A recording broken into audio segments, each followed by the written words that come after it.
ఓం నమ శివాయ. Hi, hello, నమస్తే, వెల్కమ్ టు మై ఛానల్. ఎలా ఉన్నారు? మేము అందరం బాగున్నాం.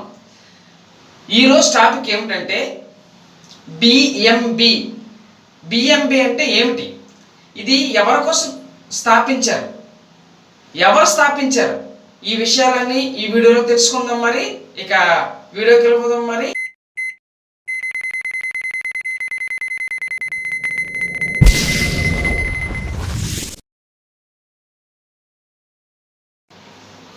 అసలు బిఎంబి అంటే ఏమిటంటే భారతీయ మహిళా బ్యాంక్. దీని యజమాని స్టేట్ బ్యాంక్ ఆఫ్ ఇండియా. దీన్ని ప్రారంభించిన వారు మాజీ ప్రధానమంత్రి అయిన మన్మోహన్ సింగ్ గారు.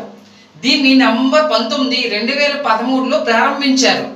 దీన్ని మాజీ ప్రధాని శ్రీమతి ఇందిరాగాంధీ 96వ పుట్టినరోజు సందర్భంగా ఈ వ్యవస్థను ప్రారంభించారు. ఈ బ్యాంకును ఏప్రిల్ 1, 2017 సంవత్సరంలో ఎస్బీఐ అంటే స్టేట్ బ్యాంక్ ఆఫ్ ఇండియాలో విలీనం చేశారు. ఈ బ్యాంక్ ప్రస్తుతం దేశంలో 103 శాఖలు కలిగి ఉన్నది.